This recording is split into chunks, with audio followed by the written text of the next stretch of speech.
Ang dalaga si nagpuyat para tapusin ang kanyang gawaing comics, ngunit binatikos ng netizens na gumamit daw siya ng AI sa pagguhit. Isa itong hindi inaasahang malas dahil lang inalok si Ischai ng isang malaking boss na bilhin ang copyright para gawing produksyon ang kanyang gawa ay maya-maya si nababalitaan na agad siyang may iskandalo sa social media. Ayaw ni F. Venvi mawala ang kontrata kaya inutusan niya agad si Ischai na mag-post ng paglilinaw na hindi siya gumamit ng AI at ibintang ito sa assistant na si Ehid. Ngunit ayaw ni Ischai na ipasa sa iba ang responsibilidad kaya mariin siyang tumanggi. Agad nagalit si F. Venvi at sinabing ang copyright ng comics at maging ang screen name na GTV ay pag-aari ng kumpanya at kung hindi siya susunod ay babawiin ang lahat. Nagmadali si Ischai na umuwi para suriin ang kontrata at totoo nga na ang mga kondisyon ay katulad ng sinabi ni F. Venvi. Nagkakagulo ang lahat sa group chat. Kaya pinakalma ni Ischai ang sarili na gagawin niya ang lahat para hindi mabuwag ang studio o babayaran niya ang lahat ng kanyang assistants. Humingi ng tulong si Adrens Namfong mula sa legal department para sa kanya, ngunit wala pa ring nagbago. Kung naging mas maingat lang si Ischai nang pumirma siya ng kontrata ay hindi sana siya napasok sa patibong. Ngayon, ipinagbabawal na siyang mag-drawing ng mga dating genre at ginamit pa ng kumpanya ang screen name niyang GTV para sa iba. Nag-organisa pa sila ng isang fan signing event at ang pumalit sa kanya ay ang assistant na si Ehid.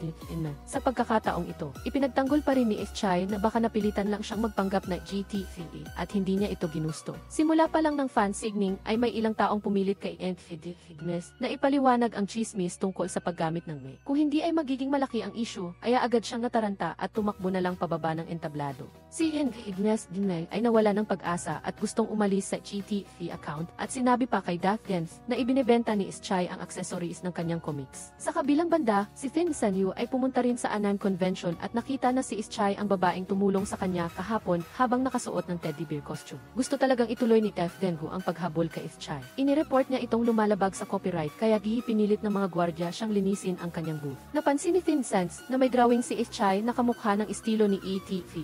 Kaya hiniling niya na pirmahan nito ang comics para sa kanya dahil gustong-gusto ito ng kanyang nakababatang kapatid. Pagkatapos, binili pa niya ang digital drawing tablet ni Ischai para iregalo sa isang tao. At dahil sa ngiti ni Ischai ay kumalabog ang kanyang puso. Nang makita ang billboard ng Ski Resort, may ideya si Ischai na gumuhit ng kwento tungkol sa temang ito. Para makahanap ng inspirasyon, inaya niya ang matalik niyang kaibigan na si Adrens Namfong na pumunta sa ski resort. Ang nakababatang kapatid ni Fin Isans, na si Fin ay mahilig sa comics at humahanga kay ETV. Nagpadala pa siya ng email para ipahayag ang kanyang paghanga kay Ischai at pinakita ang kanyang mga drawing. Umaasang kukunin siya ni Ischai bilang assistant. Gayunpaman, umalis na si Ischai sa dati niyang kumpanya kaya hindi pa niya kailangan ng assistant. Pagdating sa North Mountain Resort, gusto ni Ischai na umarkila ng gwapong ski instructor para sa kanya pero sinabi ng receptionist na book na ang lahat ng instructors. Tanging si Fin Isans na lang ang natitira pero ang prinsipyo niya ay hindi siya nagtuturo sa mga walang karanasan na estudyante. Gayunpaman, nang makita niyang si Ischai ang estudyante, agad pumayag si Fin Isans na magturo. Nag-alinlangan pa si Ischai kung totoo ba siyang instructor dahil hindi siya nakasuot ng uniforme tulad ng iba. Agad nagyabang si Fin Isans na sobrang galing niya dahil siya ang instructor ng Sky Team na inanyayahan dito para magtrabaho.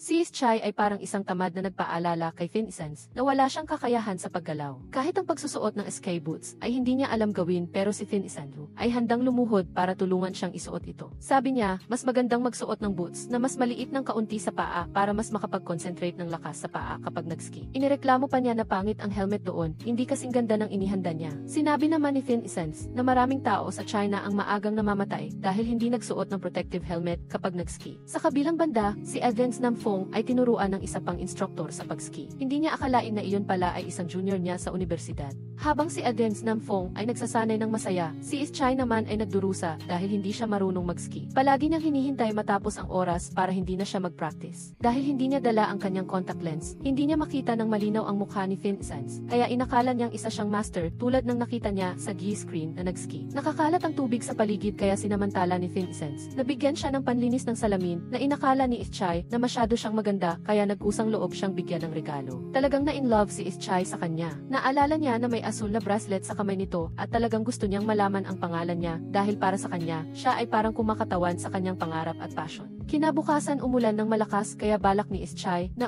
absent muna sa practice pero bumangon pa rin siya at nag-training dahil gusto niyang hanapin ang kanyang master. Ang panlinis ng salamin ay pag-aari ng national team athlete at sa ski resort na ito, iisa lang ang mayroon, si Vincent. Alam ng lahat pero si Ischai lang ang hindi nakakaalam kaya nagtampo si Vincent nang hindi siya nakilala nito. Pinilit niyang takpan ang mukha niya at gumamit ng panlinis ng salamin na pareho ng estilo para pahiwatigan ito. Kahit nagpapakilala siyang ETC, wala pa ring talento si Dinas para kumpletuhin ang dating farewell chapter ni Ischai. Iminungkahi ni Evgeny na sumali siya sa isang drawing contest na may temang skiing tulad ng ginawa ni Ischai. Samantala, si Ischai ay nagsasanay ng skiing na parang matinding training. Ilang minuto pa lang siyang nag-practice pero sumasakit na ang mga binti niya kaya humingi siya ng break. Ayaw pumayag ni Vincent kaya nagpumilit si Ischai na humiga sa snow at magmaktol na hindi na magpa-practice kaya hinila na lang siya nito para hindi makahadlang sa iba. Gayunpaman, nagpahayag pa rin si Ischai na masaya ang skiing. Ang pakiramdam ng pag-slide sa snow at ang pagkadapa ay parang buhay ng tao. Ang mga salitang ito ang nagpaalala kay Vincent noong naglalaban pa siya sa malalaking kompetisyon. Ngunit sa isang aksidente, dahil sa pinsala sa kanyang paa, hindi na siya muling nakapag-ski at nakipagkompetensya. Inamin ni Ischai na gumagawa siya ng comics tungkol sa temang ito, kaya humingi siya ng lahat ng kaalaman tungkol sa skiing. Balak niya sanang ipakilala ang sarili bilang ang sikat na komikera na si E.T.F. pero hindi na lang niya sinabi at nagdesisyon na ipahanga ang iba sa pamamagitan ng kanyang kakayahan. Samantala, palihim na kinuhanan ng litrato ng matalik na kaibigan ni Vincent. Ang sandaling lumuhod siya para isuot ang boots ni Ischai at pagkatapos ay ipinadala ito sa grupo ng mga kaibigan tungkol sa kanyang panliligaw. Nag-order pa nga si Vincent ng protective ski gear para sa kanya na nagpatawa kay Losai na sinabing sinira niya ang kinabukasan nito. Ang teacher na may malamig na personalidad tulad ni Vincent ay biglang nagkaroon ng interes na makipagkompetensya sa skiing sa ibang tao. Sinabi niya na muntik nang mabangga ni AV si Ischai kanina kaya gusto niyang maghiganti para sa kanyang estudyante. Nagsimula silang magkarera pababa ng slope at dumaan sa mga hadlang. Nauna si AC ng kaunti sa first round, ngunit hindi nag-alala si Vincent at pinuri pa niya ito na nag-improve na raw ng kaunti sa ilang taon niyang pag-ensayo. Nagbigay siya ng kondisyon na kung manalo siya ay kukunin niya ang ski goggles nito at kung matalo naman siya ay tutuparin niya ang isang pangako noon. Napakakampante rin ni Vincent na nag-text kay Ischai na mag-absent siya ngayon sa klase at babawi siya sa pamamagitan ng pagbibigay ng bagong salamin. Gayunpaman, hindi na nagpabigay daan si Vincent at nauna siyang dumating sa finish line habang si naman ay nawalan ng focus at lumabas sa racetrack. Si Advance Namfong na nakasuporta sa tabi ay nagvideo para mapanood ng matalik niyang kaibigan mamaya. Pero dahil nakatakip ang mukha ni Vincent, hindi siya nakilala ni Ischai at pinuri lang siya bilang ang master ng panlinis ng salamin na hinahangaan niya. Humikbi pa siya at pinuri ang kagwapuhan ng lalaking si Effie. Dahil natalo, tumawag agad si Effie kay Vincent, ang kapatid ni Vincent, at sinabing ang dahilan ng pagpunta niya sa North Mountain ay para tingnan ang kasalukuyang sitwasyon ni Vincent. Ngunit wala pa ring nagbago sa kanya. Nagtataka si AC na matagal nang nagretiro si Vincent, ngunit ayaw pa ring bumalik na nagbigay sa kanya ng matinding sakit ng ulo. Si Ischai ay baliw pa rin sa master niya sa kanyang isip kaya pinanood niya ng maraming beses ang ski video habang ang totoong tao ay nasa tabi lang niya. Nagbigay ng pahiwatig si Vincent na subukan niyang kunin ang contact number ng taong iyon, baka gusto rin siya nito. Pero si Ischai ay kalmado at walang alam, nagdududa pa nga siya kung kakilala ni Vincent si Kao Diru kaya hiningan niya ito ng tulong para kontakin ang lalaki. Lalo pang humaba ang pag-snow. Nagdala si Ischai ng dalawang malaking boat ng coca para ilibing sa snow kasama si Adens Namfong para palamigin at hiniling kay Losei na i-video ito. Sinabi pa niya kay Vincent na kung hindi siya maghuhukay ng snow para kunin ang coca ay hindi niya ito bibigyan. Apat sila sa bundok na nag-ski hanggang gabi at tumigil na rin ang cable car kaya kailangan nilang mag-ski pababa ng 6,000 hanggang 7,000 metro. Nang marinig ito, nagreklamo agad si Ischai na hindi siya makakababa dahil napakahina niya sa sport na ito. Biglang tumawag si Finfin sa kuya niya, sinasabi na ang paborito niyang komikera na si ETCE ay naging kakaiba kamakailan. Ang mga gawa niya ay hindi na katulad ng dati. Nag-aalala si Finfin na baka may nangyari kay ETCE kamakailan. Agad lumingon si Fin-isan kay Ischai, ngunit nakita niyang normal pa rin siya, kalmado tulad ng dati. Gayunpaman, nagtanong pa rin siya ng patago tungkol sa pagdrawing ng comics. Nakita ni Ischai na ang kanyang trabaho ay hindi maayos kamakailan dahil hindi na siya pinapayagang magdrawing ng kanyang genre. Ikinuwento ni Ischai na dati, gustong-gusto niyang magdrawing ng ancient comics tungkol sa isang babae na biglang naging masamang dragon, ang buong katawan niya ay nagkaliskis at ang ulo naman ay nagkasungay. Dahil nahihiya ang kanyang mga magulang sa sasabihin ng ibang tao, pinaalis nila ang dalaga sa bahay, at mula noon ay sinimulan na niya ang sarili niyang paglalakbay. Dito, nagkomento si Fin-isan na ang kwentong ito ay parang buhay ni Ischai. Para palakasin ang loob niya, ibinigay ni Fin-isan sa kanya ang goggles na napanalunan niya sa kompetisyon. Hindi sinasadyang nakita ni Ischai ang bracelet niya at doon niya napagtanto na siya pala ang master na matagal na niyang hinahanap. Ngunit nagdahilan pa rin siya na hindi niya siya nakilala dahil nakatakip ang mukha niya habang nasabi na niya rito na gusto niya ang master na iyon. Pumunta sa bahay ang mga magulang ni Ischai para hanapin siya, ngunit sayang at nasa North Mountain Ski Resort siya. Inutusan nila siyang bumalik sa loob ng isang linggo dahil uwi na si Advance Deathmin at maihapunan sila kasama ang pamilya nito. Nang makita ni Finn Essence na sira ang ski boots niya, nag-alok siya na bumaba ng bundok para bumili ng bago para sa kanya at nagkusang ayusin pa ang sira na turtle protective gear niya na ikinagulat ni Lucy. Kinabukasan, bumalik sina Ischai at Evans Namfong sa dati nilang lugar at hinukay ang 2 bote ng coca na pinalamig nila. Talagang naging yelo ito, gusto pa sana ni Ischai na hatiin para inumin nila, ngunit sa huli ay kaunting inom lang niya ay nilamig na siya. Habang nag-iski, hindi sinasadyang nasira ni Ischai ang skateboard niya, kaya nagmamadali siyang nagsabi na babayaran niya ito kahit halatang mahal ang board. Nag-alok si Ischai na gawin siyang pangunahing karakter sa kanyang comics bilang kabayaran, ngunit hindi umimik si Finn Essence. Hindi niya inaasahan na makikita niya si Ed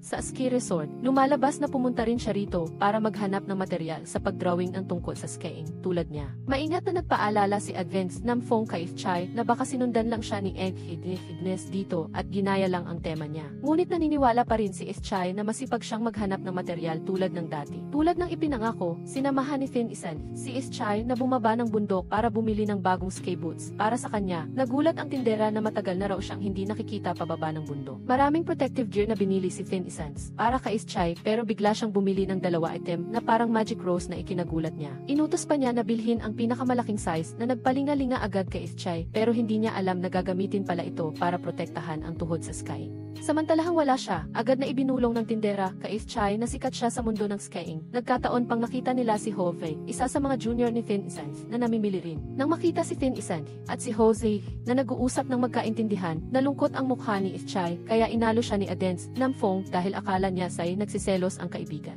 Hindi niya alam na nag-iisip lang si Ischai ng paraan para gumuhit ng comics tungkol sa kwentong ito kaya siya nag-iisip ng malalim. Dahil alam niyang gusto ni Ischai ang ski boots na ito, pumayag si Finn Essence na turuan si Hovite at ang kaibigan nito sa isang session kapalit ng pagpapasa nito ng ski boots kay Ischai. Dahil dito, kailangan ni Finn Essence na mag-absent sa isang session kay Ischai, ngunit nagkamali siya ng pag-intindi at nagtampo sa kanya. Sinabing mag-iisa siyang pupunta sa Advanced Ski Slope bukas. Nagkataon namang nakita ni Ischai si Egg sa hotel, kaya nagkusa siyang makipag-usap dito. Nang malaman niyang tinatapos pa rin ito ang unfinished farewell chapter, sinabi ni Ischai na handa siyang tumulong kung may mga tanong ito. Ngunit hindi nagpasalamat si Egg at sinisi pa si Ischai na kung nakinig lang siya kay Dathen at inayos ang chismis dati, natapos sana ang comics ngayon. Ang dahilan ng pagpunta niya rito ay para maghanap ng tema para sumali sa isang drawing contest at ang mananalo ay gagawing produksyon ang comics at magkakaroon ng pagkakataong gawing animated. Gayunpaman, pakiramdam niya ay hindi kawili-wili ang tema ng skiing kaya balak niyang umalis at mayabang na sinabing sigurado siyang mananalo dahil dala niya ang pangalan ng sikat na otor na si E.T.V. Para patunayan na kawili-wili ang tema ng skiing, nagdesisyon si Ischai na piliin ang temang ito para sumali sa contest. Nakipag-ugnayan siya kay Finfin at inanyayahan itong makipagtulungan sa kanya, kaya naman tuwang-tuwa si Finfin at nag-text kay Finn Essence. Ngunit nang malaman niyang ang tema ni Ischai ay skiing, agad nagbago ang mukha ni Finfin at hindi na siya kasinggana tulad ng dati.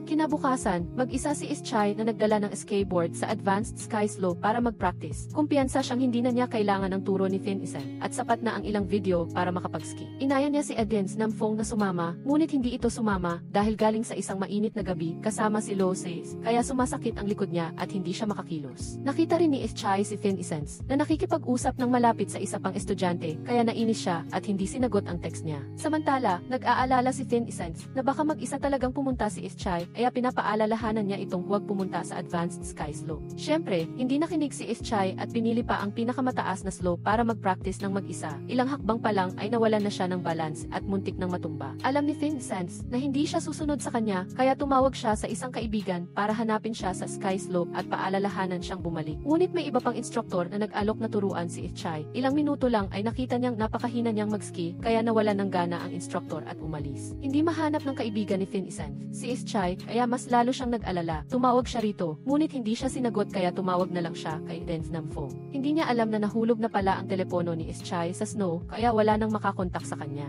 Si Weizi ay parang inabandona sa palengke at nagski ng paisa-isa pabalik, ngunit sa kasamaang palad ay bumagsak ng patiwarik sa niebe. Si Weizi ay agad nahilo at nag-imagine pa na dumating ang kanyang mga magulang. Buti na lang at dumating agad si Shanchong at inakala niyang siya ay isang anghel na dumating para iligtas siya. Matapos dalhin si Weizhai sa medical room, agad na pinuntahan ni Shanchong ang gurong nagturo sa kanya para bawiin ang hustisya. Hindi pa rin niya inamin ang pagkakamali at inakala pa na si Weizi ay napakahina, kaya hindi siya karapat-dapat turuan. Hindi siya pinatawad ni Shanchong kaya nag-schedule siya ng laban kinabukasan. Sa kanyang pagbalik, si Weizi ay gising na. Tumanggi siyang gamutin ang sugat, sinabi pang maliit lang ito at hindi kailangan. Si Shanchong ay kusang nagtanggal ng sapatos niya, pagkatapos ay niyakap siya upang hindi matakot si Weizhai. Binuhat niya pa si Weizhai sa buong daan pabalik sa hotel, na ikinahiya ni Weizi at natakot na baka tuksuhin siya ng iba. Nang malaman niyang hinamon niya ang isang tao mula sa Wantong Dao, nag-alala si Weizi na baka makipag-away siya. Naghanap pa siya ng impormasyon tungkol sa kanya online at nalaman niyang nagretiro na siya, kaya lalo siyang natakot na baka matalo siya.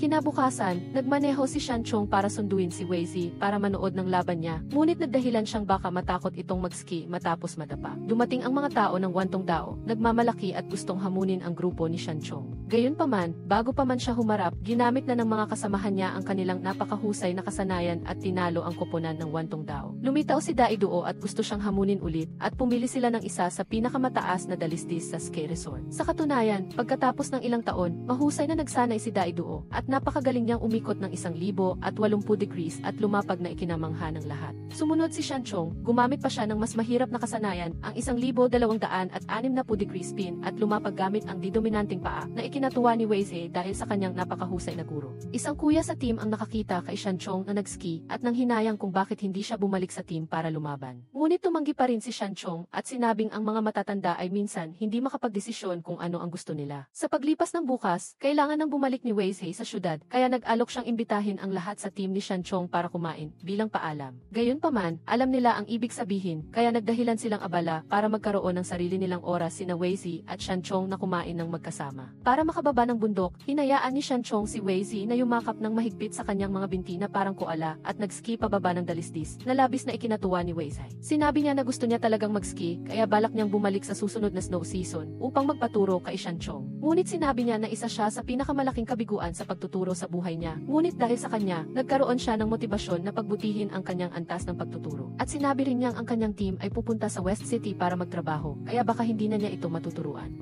Si Weizi ay parang nanghinayang nang umalis siya, kaya sinabi niyang kung magkaroon ng pagkakataon, ay pupunta siya sa West City para magpaturo pa rin sa kanya. Kinausap niya si Shanshan, gustong imbitahin itong lumabas upang mas mapag-usapan ang trabaho. Nilinaw din ni Weizi na kasalukuyan pa siyang nakikipagtalo sa kanyang dating kumpanya, ngunit hindi ito pinansin ni Shanshan at natuwa lang siyang makatrabaho si Weizhai. Nag-text siya kay Shanchong, nagtatanong kung kailangan niyang ibalik ang turtle protective gear, ngunit hindi niya alam na si Shanchong ay nasa ilalim pa rin ng hotel at naghihintay sa kanya.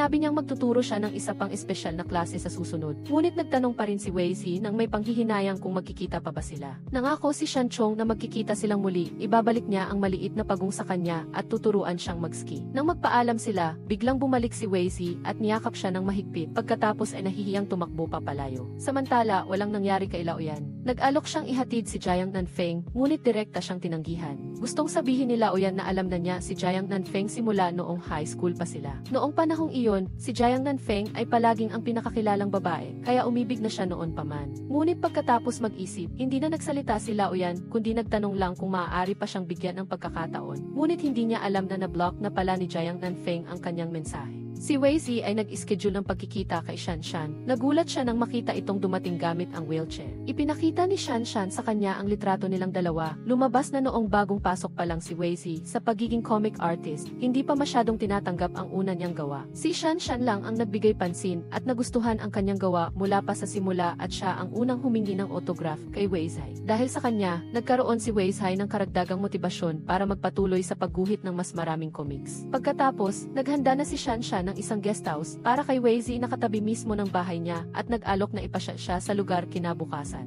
Ngunit hindi alam ni Weizi na katabi lang siya ng bahay ni Shanchong, na kapatid din ni Shanshan. Kinabukasan, pumasok ang dalawang babae sa kagubatan ng poplar para magpicture. Ikinuwento pa ni Shanshan na noong bata pa siya, madalas silang maglaro ng kuya niya dito. Isang beses naglaro sila ng tagutaguan pero nawala si Shanshan, at nang makita siya, umiyak na ang kuya niya sa sobrang pag-aalala. Nang malaman ni Shanchong na naglaro ang kapatid niya sa kagubatan, pumunta rin siya para tingnan at nakita niya si Weizi na nandoon din. Nagkita silang muli at magkasama silang nagpalipas ng buong araw sa paglilibot sa maraming lugar sa Hualing. Magkasama silang nagski, naglakad sa glacier, at masayang kumain sa night market. Nalaman ng nanay ni Shanchong na may bago siyang kaibigan kaya inimbita niya si Weizi na kumain sa bahay nila, ngunit dahil hindi bagay ang pagkain sa panlasa niya, puro tubig lang ang ininom ni Weizi sa buong kainan. Sinabi pa ni Shanshan na masyadong prangka ang kuya niya noong nag-aaral pa siya, hindi siya naantig sa natanggap niyang love letter at tinuruan pa ang babae na huwag munang makipagrelasyon. Dahil hindi siya masyadong nakakain noong gabi, nagutom si Weizi ng hating gabi kaya gusto niyang lumabas at kumain pa. Alam ni Shanchong na hindi niya gusto ang pagkain kaya nagkunwari siyang nagugutom at inaya siyang kumain ng hotpot bandang hating gabi. Nang makita niya si Weizi na masarap kumain, napangiti si Shanchong dahil sa sobrang kaibig-ibig niya. Nagbahagi si Weizi na noong una silang nagkita sa ski resort, pakiramdam niya ay malayo siya dahil napakagaling niya at ngayon dito, pakiramdam niya ay mas palakaibigan siya. Dahil napakamaalalahanin niya sa kanyang kapatid, kahit nagpapaka-cute siya, pakiramdam niya ay mas totoo siya. Nagkwento rin si Shanchong na ang unang beses nilang pagkikita ay noong bumili siya ng digital board at humingi ng autograph kay Weizi. Mula noon, alam na niya na siya ang author na si Easy na gusto ng kanyang kapatid, ngunit nagkunwari pa rin siyang hindi niya alam sa ski resort. Pagkatapos, naglaro sila ng fireworks. Dahil sa sobrang ingay, marahang hinawakan niya ang kamay ni Weizi na nagpagaan sa atmosfera at naging romantiko. Pinasundo na si Weizi sa airport at hiniling pa ni Shanshan na pirmahan niya ang comics na Unselected Separation Tune para sa kanya. Naantig pa si Shanshan at umiyak dahil ito ang pinakapaborito niyang comics at pinirmahan pa ng mismong author. Nang makita niya ang kanyang kuya at si Weizi na ayaw maghiwalay, naisip ni Shanshan na kuhanan ng palihim ang dalawa. Bago umalis, binigyan pa ni Weizi si Shanchong ng drawing niya na naglalarawan sa kanyang maihawak na paputok kasama ang mensaheng natuwa siyang nakilala siya sa Hualing. Sa kilos ng dalawa, alam na ni Shanshan na may gusto ang kanyang kuya kay Weizi, ngunit mariing tumanggi si Shanchong na aminin ito. Si Dai Duo ay pumunta sa bahay ni Shanchong para kumain, at palihim siyang nagbigay ng stuffed toy kay Shanshan at hinawakan pa siya, ngunit tila nagtatago silang mag-on at hindi gustong malaman ni Shanchong. Kahit si Coach Wang ay pumunta, dahil ayaw pa niyang sumuko at umaasa siyang mahikayat si Shanchong na bumalik sa arena. Ngunit sa buong kainan, palaging iniiwasan ni Shanchong ang alok ni Coach Wang, na ikinainis ni Dai Duo kung bakit ayaw niyang bumalik. Ang dahilan ay dapat ikwento ang kwento 5 taon na ang nakalipas. Nagkaroon ng damdamin si Shanshan kay Dai Duo at madalas siyang sadyang pumupunta sa kuya niya para magkaroon ng pagkakataong makipag-usap kay Dai Duo. Gayunpaman, palagi siyang walang tiwala at pesimista tungkol sa kanyang hindi gumaganang mga binti, ngunit nang banggitin ni Dai Duo ang tungkol sa paglalagay ng prosthetic legs, agad na sumang-ayon si Shanshan. Kaya, nagsikap si Shanchong sa pagsasanay para makasali sa North Mountain Competition at gamitin ang premyong pera para makabili ng prosthetic leg para sa kanyang kapatid. Ngunit, sa isang pagkakataon ng pagsasanay, nagkaroon siya ng aksidente na nagresulta sa matinding pinsala sa kanyang balikat at binti. Tumanggi na ring maglagay ng prosthetic leg si Shanshan. Sinisisi ang sarili na kung hindi dahil dito, hindi maaksidente ang kanyang kuya. Bagamat naging matagumpay ang operasyon, nagsikap si Shanchong na tiisin ang sakit para mag-rehab. Ngunit naging psychological trauma iyon para sa kanyang ina. Ayaw na niyang bumalik pa ang kanyang anak sa kompetisyon dahil sa takot na mangyari ulit ang nangyari sa kanya, na muntikan na niyang ikamatay. Dahil ayaw niyang malungkot ang kanyang ina, nagpa siya si Shanchong na magretiro sa gitna ng pagtutol ng coach at mga kasamahan niya. Nang malaman ni Jiang Yiming na pauwi na si Weizi sa syudad, pumunta siya sa airport para sunduin siya at naghanda pa ng bulaklak para salubungin. Akala ng mga tao sa airport ay nagpo-propose siya, kaya masigla silang nagpalakpakan kay Weizi na pumayag na ikinahiya niya. Nang malaman niyang nag-aaral si Weizi mag-ski, ipinagyabang ni Jiang Yiming na mahusay siyang mag-snowboard ng doble sa ibang bansa at sinabing hindi nakaka-excite ang single snowboard niya. Pagkatapos, dumiretso si Jiang Yiming sa bahay ng nanay ni Weizi na ikinahiya niya dahil hindi siya malapit sa kanyang ina. Pagkakita sa kanya, sinumbatan agad siya ng nanay niya na laging nasa labas at naglalaro at nagdrawing lang ng walang kwentang comics. Pagkatapos ay pinilit siyang manatili sa bahay ng tahimik. Noong bata pa si Weizi, gusto na niya talagang magdrawing ng comics at hindi siya interesado sa pagmamana ng kumpanya ng kanyang mga magulang. Ngunit hindi ito pinansin ng kanyang ina at pinilit siyang sundin ang landas na itinakda niya at pinilit siyang makipag-date ng sunod-sunod. Si Jiang Yiming ay may gusto na kay Weizi simula pa noong bata sila, kaya tinanong niya ang kanyang kapatid na si Jiang Nanfeng kung nagpaturo ba siya sa isang guro sa ski resort. Episode 8 kinabukasan, inayos ng kanyang ina na kumain si Weizi kasama ang pamilya ni Jiang Yiming.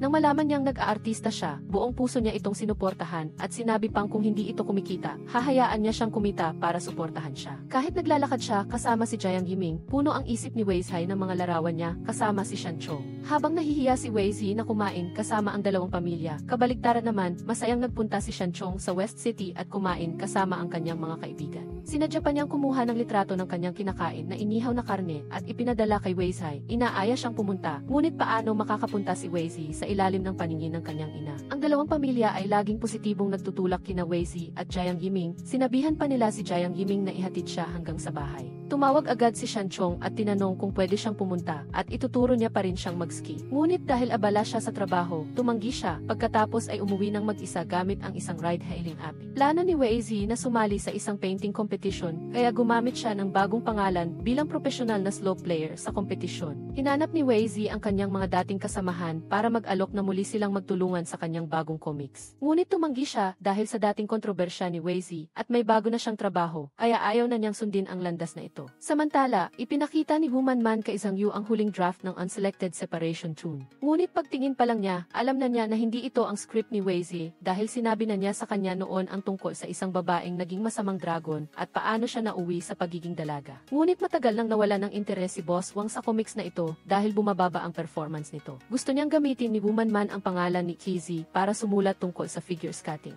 Kahit tinanggihan, ipinadala pa rin ni Wei Zhi ang mga lumang draft na iginuhit niya sa kanyang assistant na ikinaiyak niya sa sobrang emosyon. Sa huli, nagpa siya si Daxiang na bumalik at makipagtulungan kay Wei Zhi dahil sa dati nilang samahan. Tila napansin ni Zhang Yu na hindi gusto ni Woman Man ang paksang ito, kaya pinayuhan niya itong iguhit ang gusto niya, ngunit hindi pa rin naintindihan ni Man Man at palaging walang kumpiyansa na anino lang siya ni Wei Zhi. Si Boss Wang ay naghahanap pa ng bibili ng separation tune at maingat na pinaalalahanan ng abogado na ang mga tuntunin ng kontrata kay Wei Zhi ay talagang medyo hindi patas. Kung talaga siyang magsasampa ng kaso, malaking problema iyon, ngunit minamaliit pa rin siya ni Boss Wang, iniisip na hindi siya maglalakas loob. Noong gabi, palihim na sinundan ni Jiang Yiming ang kanyang kapatid sa bahay ni Wei Zhi para lutuan siya. Samantala, tumawag si Shan Chong para tanungin siya ulit tungkol sa pagpunta sa West City. Nagkunwari pa siyang tatanggapin niyang maging technical consultant para sa kanyang comics. Biglang narinig ang boses ni Jiang Yiming kaya natakot si Wei Zhi. Parang may ginawang masama at nagmadali siyang ipaliwanag na wala siyang kinalaman sa lalaking ito. Nangako si Wei Zhi kay Shan Chong na pag-iisipan niya ito ng mabuti dahil sa kasalukuyan, kung malalaman ng kanyang ina na nagpapatuloy siya sa pagdrawing ng comics, makakalbo siya. Pumunta rin si Woman Man kay Daxiang, gustong imbitahin siyang sumali sa team niya para gumuhit tungkol sa figure skating na mas madaling lapitan kaysa sa paksa ni Wei Zhi. Ngunit tinanggap na ni Daxiang ang alok ni Wei Zhi at nahihirapan siyang makita na ang dalawang dating magkaibigan ay nagkakagalit ngayon. Diretsong sinabi ni Woman Man na ginamit na niya ang pangalan ni Kizzy para tapusin ang Unselected Separation Tune, kaya paanong magkakasundo pa sila ni Wei Zhi. Pagkatapos, ipinaalam din niya kay Boss Wang ang tungkol sa pagpapalit ng paksa sa single snowboard skiing tulad ng kay Wei Zhi. Nagmakaawa si Wei Zhi sa kanyang ina na payagan siyang pumunta sa West City para mag-aral mag-ski, ngunit hindi niya siya pinayagan. Alam na ng kanyang ina ang nangyari sa kanya sa dating kumpanya, kaya mariin siyang tumangging payagan siyang ituloy pa ang propesyon na ito. Nagdesisyon siyang ipagkasundo na sila ni Jiang Yiming, ngunit diretsahang tumanggi si Wei Zhi at sinabing may gusto na siyang iba, pagkatapos ay umalis. Nagmadaling sumunod si Jiang Yiming, pinayuhan siya at sinabing gusto niya siyang suportahan sa pagpapatuloy ng pagguhit, ngunit hindi siya pinakinggan ni Wei Zhi at sinumbatan pa siya. Ang makita ang mga matatandang lalaki na malayang nag-iski, ay lalong nagpainit sa kanyang kagustuhang umalis papuntang West City. Nag-alala pa rin si Jiang Yiming kaya nagdala siya ng pagkain para suyuin si Wei Zhi, ngunit wala siya sa bahay. Nakalulungkot, nag-impact na si Wei Zhi at naghanda ng pumunta sa airport patungong West City, dala pa niya ang kanyang snowboard. Sinabi ni Daxiang sa kanya na pinuntahan siya ni Woman Man at nabanggit nitong sasali si Wei Zhi sa drawing competition. Gayunpaman, hindi nagalit si Wei Zhi, bagkus ay natuwa pa dahil binigyan ni Woman Man ang Unselected Separation Tune ng bagong katapusan. Pagkatapos, ipinadala ni Wei Zhi ang kanyang tiket sa eroplano kay Shan Chong at tuwang-tuwa si Shan Chong kaya nagpunta siya sa airport para sunduin siya. Pagkakita sa kanya, tuwang-tuwa si Wei Zhi na tumakbo at niyakap siya at patuloy siyang tiningnan nang nakasakay na sila sa kotse. Dinala rin ni Shan Chong ang pink na turtle protective gear para ibalik sa kanya, tulad ng ipinangako niya. Kahit nag-iisa si Wei Zhi na pumunta sa West City, napansin niyang walang reaksyon si Lao Yan tungkol kay Jiang Nanfeng na nagpahula sa kanya na hindi pa niya alam na na-unfriend siya ni Jiang Nanfeng. Pagkatapos mag-ski, naglaro agad si Lao Yan ng pass the bomb. Kung sino ang makahawak sa bomba, ay kailangang sagutin ang tanong mula sa orihinal orihinal na nagpasa at si Shanchong ang laging talo sa larong ito. Nagsimula ang laro at si Wei Zi ang unang nagtanong kay Shanchong kung kailan ang unang araw na nag-ski siya. Mabilis na sumagot si Shanchong ng 2-11 nang hindi nag-iisip na ikinagulat ng lahat kung paano niya ito natandaan ng detalyado. Sa mga susunod na round, sunod-sunod na hindi nakasagot si Wei Zi at napailalim sa iba't-ibang parusa. Naawa si Shanchong kaya dali-dali siyang nagsabing itigil na ang laro at hinila siya palayo. Nagtanim ng galit si Wei Zi kay Basie na laging nagtatanong sa kanya ng mahihirap na tanong kaya sinadya niyang iguhit ito bilang isang malas at hangal na karakter sa kwento para lang gumaan ang loob niya. Gayunpaman, nadiskubre ni Basie na may isa pang pangalawang account si Wei Zi na nagpo-post ng sarili niyang mga guhit. Nahulaan ni Basie na siya ay naging isang hangal na hardinero habang si Shanchong naman ay naging tagapamahala ng dalaga na laging pinahihirapan. Kinabukasan naghati-hati ang grupo sa pagpunta sa supermarket para bumili ng pagkain pero pagkaraan lang ng ilang sandali, may isa pang binata ang humingi ng contact information ni Wei Zi. Agad na tumakbo si Shanchong para pigilan ito at sinabi pang siya ang boyfriend ni Wei Zi para paalisin ang lalaki. Pagsapit ng gabi, nagdaos ng party ang grupo pero naghiwalay pa rin sina Shanchong at Wei Zi at umupo para mag-ihaw ng marshmallows kaya naman nanonood ang mga tao ng dog food pagpapakita ng labis na pagmamahalan sa publiko. Sinabi ni Shanchong na bukas ay isasama niya si Wei Zi para makita ang isang kaibigan niya na nag-iski rin para makakuha siya ng material para sa kanyang drawing. Pero ang taong gusto talagang i-drawing ni Wei Zi ay si Shanchong. Gusto niyang malaman ang kwento nito bilang inspirasyon. Kinabukasan dinala niya ito para makilala ang kanyang kuya-kuyahan na isang helicopter ski paragliding master. Nagkunwari rin siyang sinabing matalik niyang kaibigan si Wei Zi noong bata pa sila. Ipinaliwanag ni Shanchong na nang nag-text siya para humingi ng tulong sa lalaki. Pinilit nitong tanungin ang relasyon nila ni Wei Zi kaya wala siyang nagawa kundi sabihing matalik niya itong kaibigan. Hindi sinasadyang na ipadala ni Basie ang isang larawan ni Shanchong at Wei Zi na magkatabi at magkalapit sa group chat kaya naman nagkaroon ng mainit na usapan ang lahat. Pagkatapos ay nag-text pa siya para hilingin kay Basie na maging ligtas sa kanyang pag-alis dahil papunta na si Shanchong para saktan siya. Para mabawasan ang galit ni Shanchong, ibinunyag ni Basie ang account ni Wei Zi. Dahil dito, natuklasan niya na iginuhit pa pala ni Wei Zi ang ilang may init na eksena sa pagitan ng pangunahing bida at ng kanyang butler, kaya namula si Shanchong. Kinagabihan, inilabas niya si Wei Zi para maglakad-lakad at kumuha ng litrato nito. Pagkatapos ay sabay silang kumain ng inihaw na mutton skewers. Samantala, tinanong niya kung may mungkahi ba siya para sa pamagat ng kwento na iginuguhit niya pero sinabi niyang mahina siya sa panitikan. Simula pa noong bata sila, maghapon na silang nag-iski ni Shanshan. Nagtataka si Wei Zi kung bakit siya nagretiro pero dahil maingay ang katabing mesa, hindi na lang siya nagtanong. Natatakot siyang kapag tinanong niya kung ano ang pinagdaanan niya, ang relasyon nilang dalawa pati na ang masasayang sandaling ito ay maglalaho. Paiibig na rin si Jiang Nanfeng patungong West City para makipaglaro sa kanyang kaibigan, kaya gusto ni Wei Zi na hiramin ang sasakyan ni Shanchong para sunduin siya sa airport. Pumunta siya sa kwarto ni Shanchong para kunin ang susi at nagkataong nakita niya itong nagbibihis. Nagkataong nakita niya ang pilat sa dibdib nito, kaya sinubukan ni Wei Zi na magtanong pero mabilis itong umiwas. Sa pagkakataong ito, isinama pa ni Jiang Nanfeng ang kanyang kuya. Sinabi pa nitong nag-long leave siya para mag-ski. Gayunpaman, si Jiang Yiming mismo ang nakipag-ayos ng maayos sa ina ni Wei Zi. Sinabi niyang matagal na silang may plano na mag-ski, kaya pumayag itong huwag na itong usisain pa. Ipinapalagay ni Wei Zi na may kaugnayan ang pilat ni Shanchong sa kanyang pagretiro pero kahit mag-online siya, wala siyang makitang impormasyon. Nagpatuloy siya sa pag-post ng mga guhit niya sa online. Iginuhit pa nga niya ng detalyado ang karakter ng butler na may pilat sa dibdib, eksaktong katulad niya, kaya nag-text si Shanchong at pinuri siyang henyo. Nagkataon siyang nakakita ng dalawang babaeng nag-iski na pinupunan ng mga lalaki sa kabilang mesa na may suot na malaswang damit. Agad na nagpakabayani si Wei Zi para ipagtanggol ang dalawang babae. Ang resulta, napakalakas ng boses niya kaya kinailangan pang tumakbo ni Shanchong at ng grupo ng mga kaibigan nito para pigilan siya bago siya turuan ng leksyon ng mga tao. Noong makita ng babae si Shanchong, nagningning ang kanyang mga mata at inanyayahan siyang mag-ski kasama niya pero agad itong tumanggi. Nang tumingin siya kay Wei Zi, alam niyang hindi ordinaryo ang relasyon ng dalawa kaya diretsa niyang sinabing magkompetensya na lang sila ng patas sa hinaharap. Nakita rin ni Shanchong si Jiang Yiming at ipinagyabang nito na siya ang kaibigan ni Wei Zi noong bata pa. Biglang nagbago ang kanyang saloobin, nagtatampo siya kay Wei Zi at pinilit siyang mag-ski ng mag-isa at nagbanta pa siyang hindi na siya tuturuan kapag hindi siya nag-aral ng maayos. Sa muli nilang pagkikita, kusang loob na nakipagkaibigan muli si Jiang Nanfeng kay Laoyan at hiniling niyang magpatuloy itong maging skiing instructor niya. Nang magkasabay-sabay silang kumain ng hapunan, nakita nila muli ang babaeng umaga pa nila nakita gusto pa niyang hilingin kay Laoyan na turuan siyang mag-ski, kaya nainis si Wei Zai. Gusto pa nga niyang hilingin kay Shanchong na turuan siya ulit dahil hindi ito nagkukusa na makipag-usap kay Jiang Nanfeng. Dito, nakita rin niya si Dai Duo, na isa ring skiing master at nakipag-compete kay Shanchong noon. Ipinagyabang niya agad na ang kanyang guro ay isang master, kampiyon ng mundo na walang katulad. Nag-alala si Shanchong at hinanap siya at eksaktong narinig ang linyang ito. Ngayon, lasing na lasing si Wei Zi at hindi na makatayo, kaya inalalayan na lang siya ni Shanchong papunta sa kotse at umuwi. Hindi inaasahan, nang malasing, naging matapang siya at kinagat pa ang liig ni Shanchong pagkatapos ay mahigpit na humawak sa braso niya at hindi na bumitaw. Sinamantala ni Shanchong ang pagkakataon para tanungin siya tungkol sa relasyon nila ni Jiang Yiming at tapat siyang sumagot na magkapitbahay lang sila simula pa noong bata pa at wala nang iba pang relasyon. Kinabukasan, isinama ni Wei Zai si Jiang Nanfeng para maghanap ng bagong coach dahil humingi siya ng tulong kay Dai Duo para turuan ang kanyang kaibigan.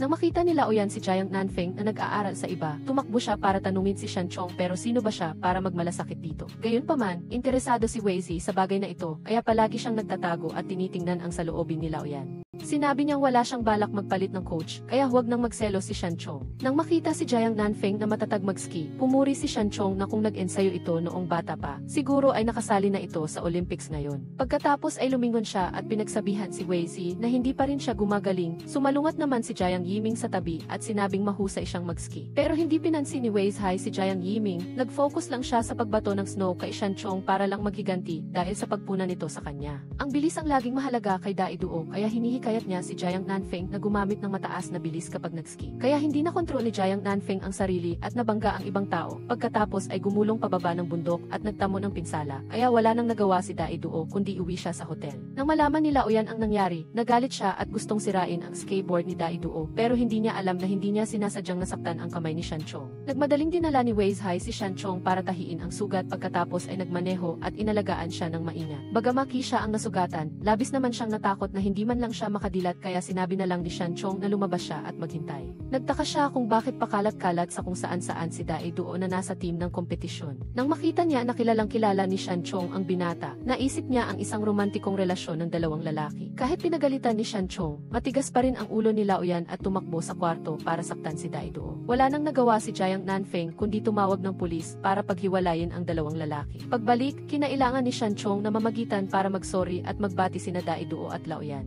Lumipat na ang lahat sa susunod na lokasyon, ang Luozhao. Kusang loob pang inalok ni Jiang Nanfeng si Laoyan na sumakay sa kotse niya para mapalitan ang chopper ng kanyang kuya. Pagdating doon, tuwang-tuwa si Wei Zi nang makita ang kamanghamanghang tanawin ng bundok na nababalutan ng niebe dahil ito ang unang beses na nakakita siya ng gayong kagandahan. Habang pinili ng grupo ng mga babae ang komportable at tahimik na kwarto, kinailangan namang maglaro ng black and white ang apat na lalaki para pumili kung sino ang makakasama nilang matulog dahil malakas humilik si Beisi kaya walang makatulog. Kusang loob ding inabot ni Laoyan ang isang tinapay kay Wei Zi pero pinigilan siya ni Jiang Yiming. Sinabi niyang hindi kumakain ng maanghang at maalat si Wei Zi kaya hindi niya makakain ang tinapay na iyon at ikinuwento pa niyang malapit sila simula pa noong bata pa kaya alam niyang maselan ang tiyan nito. Ikinuwento pa niya na gusto ng kanilang mga pamilya na magpakasal silang dalawa pero iginagalang pa rin ni Jiang Yiming ang pag-iisip ni Wei Zi para ito ang magdesisyon. Narinig ni Shanchong ang lahat ng mga salitang ito. Labis siyang nabalisa at wala siyang nagawa kundi lumabas at uminom ng beer mag-isa. Gayunpaman, ayaw pa rin niyang sumuko kaya inanyayahan niya itong mag-date sila ng pribado bukas. Habang ang lahat ay magkasama sa pangangabayo, naghiwalay sina Shanchong at Wei Zi para tingnan ang mga fox ng niebe. Ngunit biglang nagkaroon ng avalanche. Nagmadaling naghanap si Shanchong ng taguan para kay Wei Zi habang siya naman ay tinanggay ng niebe pababa ng bangin. Sa kabilang banda, patuloy na tumatawag si Jiang Yiming pero hindi sinasagot ni Wei Zi. Hindi sinasadyang narinig niya ang mga tao na nag-uusap tungkol sa avalanche kaya dali-dali siyang tumakbo. Pagkatapos ng avalanche, balisang tumakbo si Wei Zi sa paligid at hinanap si Shanchong pero walang sumasagot sa kanya. Nagmamadali si Jiang Yiming at gusto na sanang sumugod pero pinalibutan na ng pulisya ang lugar at walang pinapayagang lumapit. Nang makita niya si Shanchong na nakabaon sa niebe, dali-dali niya itong hinila pataas at niyakap ng mahigpit. Kahit may sugat sa balikat, sinubukan pa rin ni Shanchong na pakalmahin siya at pagkatapos ay inalalayan nila ang isa't isa pababa ng bundok para pansamantalang manatili sa istasyon ng supply ng forest ranger. Pagdating sa ligtas na lugar, sinubukan ni Wei Zi na itaas ang damit niya para tingnan ang sugat pero natuklasan niya ang mahabang pilat sa dibdib nito. Humingi ng paumanhin si Shanchong Chong dahil kung hindi niya ito dinala roon, hindi sila maabutan ng avalanche. Sa wakas, nakadial din ni Basie si Sean Chong. Sinabi na lang nilang nakarating na sila sa ligtas na lugar pero nagkataong naubusan na ng baterya ang telepono kaya hindi na sila makapag-ugnayan pa. Ngunit gumaan din ang loob ng lahat dahil ligtas na silang dalawa at hindi nanganganib ang kanilang buhay. Sinamantala ni Weizi ang pagkakataon dahil sila lang dalawa ang nandoon, tinanong niya kung bakit siya nagretiro. Malungkot na sinabi ni Sean Chong na ang nangyari sa paa ng kanyang kapatid ay dahil lahat sa kanya. Noong bata pa si Sean Chong, gustong-gusto niya ang pag-ski kaya laging dinadala ng kanilang pamilya ang magkapatid sa ski resort. Inakala niyang dahil gusto niya ang sport, sumunod lang si Shan Shan at nag-ensayo ng napakasipag. May potential pa nga si Shan Shan na makapasok sa national team pero sa isang beses na pag-ensayo, na-aksidente siya at nagtamo ng pinsala kaya hindi na siya makalakad pa.